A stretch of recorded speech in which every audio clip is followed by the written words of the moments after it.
चाहता हूं जब 11 वर्षों तक इनकी सरकार रही, इन्होंने एक दो काम जरूर करे। एक ओड इवन, जिससे कि दिल्ली की जनता को तकलीफ हुई, एक रेड लाइट को ऑन ऑफ करना। इसके अलावा गाड़ियों को वहां रेड लाइट पे ऑन ऑफ करना। इसके अलावा एक जरूर स्मोक टावर लगाया था।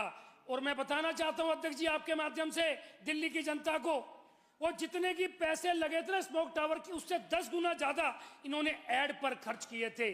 और हमारी दिल्ली की सरकार माननीय मुख्यमंत्री जी के नेतृत्व में, हमारे माननीय सिरसा जी जो एनवायरमेंट मिनिस्टर है और हमारे सभी मंत्रीगणों ने मिलकर इसके अंदर बहुत सा काम किया है। मैं उस काम का थोड़ा जिक्र करना चाहता हूं। हमने 3500 इलेक्ट्रॉनिक बसें चलाने का काम किया है। मिस्ट स्प्रे 700 लगाए हैं जो 2500 तक लगेंगे।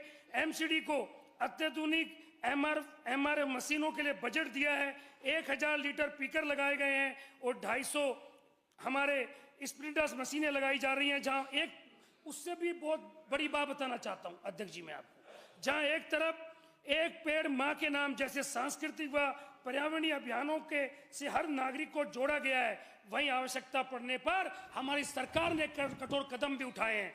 अगर पीयूसी सर्टिफिकेट को अनिवार्य करके वाहनों से निकलने वाले धुएं पर रोक लगाई है। No PUC certificate no fuel, इसका काम भी हमारी सरकार ने किया है। हमारे मंत्री लगातार रोडों पर हैं, माननीय मुख्यमंत्री जी रोड पर हैं और लगातार जहां पर मिट्टी ज्यादा है उन चीजों को देख रहे हैं और लगातार काम कर रहे हैं। हमारी सरकार ने दिल्ली के हाई मास बिल्डिंगों में एंटी स्मोक गन लगाई है। 19,000 नए उज्ज्वला गैस कनेक्शन दिए हैं। माननीय रेखा गुप्ता जी के नेतृत्व में यह सरकार सिर्फ भाषण नहीं देती, एक्शन लेती है और यही हमारी जन जवाबदेही की असली पहचान है। मैं माननीय अध्यक्ष जी इस सदन के माध्यम से ये बात और कहना चाहता हूं कि हमारी सरकार की प्राथमिकता है अंतिम पंक्ति में खड़े उस नागरिक का सशक्तिकरण जो झुग्गी में रहता है। हमारी सरकार माननीय मोदी जी का जो सबका साथ, सबका विकास, सबका विश्वास, सबका प्रयास की प्रेरणा और माननीय मुख्यमंत्री रेखा गुप्ता जी के नेतृत्व में हमारी सरकार ने जो झुग्गी बस्तियों के समग्र विकास के लिए 700 करोड़ रुपए रखे हैं। हमारे माननीय मंत्री आशीष जी उस मंत्रालय को देखते हैं। मैं बताना चाहता हूं माननीय अध्यक्ष जी, आज जितने भी हमारे झुग्गी बस्ती है, जब भी आम आदमी पार्टी की सरकार पहले थी, ये सिर्फ ये बोलती रही है कि बीजेपी आएगी झुग्गी तोड़ेगी। हम लोगों ने वहां विकास किया है। नाली गली खरंजा जितने पहले कभी नहीं बने थे उतने बने हैं। आज मैं आपको बताना चाहता हूं कि हमारे यहाँ पर आरके पुरम में भी 22 क्लस्टर हैं। हर क्लस्टर के अंदर आज नाली गली खरंजा टॉयलेट बन रहा है। मैं धन्यवाद करना चाहता हूं हमारे जल मंत्री का, जिनके माध्यम से हर जगह वहां पानी की नई लाइन डली है, वहां पानी के कनेक्शन हुए हैं। इस बात को भी मैं आपके माध्यम से बताना चाहता हूं। साथ ही एक सबसे बड़ा मुद्दा जिसका जिक्र अभी अशोक भाई साहब कर रहे थे, माननीय प्रधानमंत्री नरेंद्र मोदी जी के मार्गदर्शन में देश भर में सुशासन गरीब कल्याण का जो नया अध्याय लिखा जा रहा है, उसकी आधारशिला आदरणीय पूर्व प्रधानमंत्री अटल बिहारी वाजपेयी जी ने अपने कार्यकाल में रखी थी। आज प्रधानमंत्री आवास योजना, आयुष्मान भारत, उज्ज्वला योजना, जल नल, गरीब कल्याण योजना, ऐसी बहुत सी योजनाएं चल रही हैं। उसी को देखते हुए माननीय मुख्यमंत्री जी के नेतृत्व में अटल कैंटीन अंत्योदय योजना के संकल्प से प्रेरित होकर उसको प्रारंभ किया गया है।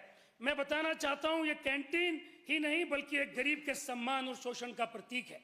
ये पोषण, इतना सम्मान और पोषण हो रहा है, इससे गरीब व्यक्ति जिसको 5 रुपए में थाली खाने को मिल रही है, उससे पहले ऐसा कभी किसी सरकार ने नहीं किया। इन सरकार ने भी, आम आदमी पार्टी की जब सरकार थी तो इन्होंने भी ये अपनी घोषणा जरूर की थी कि हम कोई कैंटीन खोलेंगे, पर मैं अध्यक्ष जी आपके माध्यम से बताना चाहता हूं इन्होंने सिर्फ एक कैंटीन खोली थी और हम अभी 10 महीने के अंदर 45 खुल चुकी हैं। आने वाले 2-3 महीने के अंदर 100 कैंटीन खुलेंगी और आने वाले पूरे 5 साल जब होंगे तो बहुत सारी अटल कैंटीन खुलेंगी।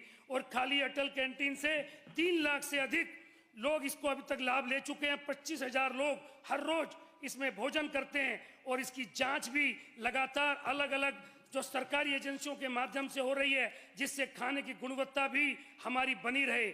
मैं साथ ही ये भी धन्यवाद करना चाहता हूं माननीय मुख्यमंत्री जी का, मेरी खुद की विधानसभा में भी 2 अटल कैंटीन खुली हैं और दोनों के अंदर हमारी वहां की जो पूरी जनता है वो बड़ी खुश होकर उस खाने को खा रही है। माननीय अध्यक्ष जी, मैं विपक्ष ने केवल ये बताना चाहता हूं, विपक्ष ने केवल खोखले वादे किए। हमारी सरकार ने जो कहा वो किया, निरंतर कार्य कर रही है। अटल जी की ने राजनीति को सेवा सुशासन करते हुए संवाद का माध्यम बनाया। उन्होंने कहा था, राजनीति में सत्ता साधन हो सकती है, उद्देश्य नहीं। माननीय अध्यक्ष जी, मैं इस शताब्दी वर्ष में हम सबकी जिम्मेदारी है अटल जी के विचारों को सिर्फ पुस्तकों में नहीं, नीति और नियत में उतारें।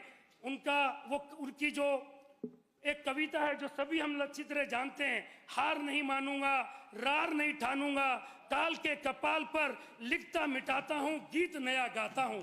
ये हमारी सरकार इसको चरितार्थ कर रही है। मैं इस सदन के माध्यम से माननीय मुख्यमंत्री रेखा गुप्ता जी का आभार प्रकट करना चाहता हूं, जिनके दृढ़ नेतृत्व में दिल्ली आज विकास, सुशासन, जन कल्याण के नए प्रतिमान स्थापित कर रही है। माननीय अध्यक्ष महोदय, आज दिल्ली की पहचान घोटालों से नहीं, उपलब्धियों से हो रही है।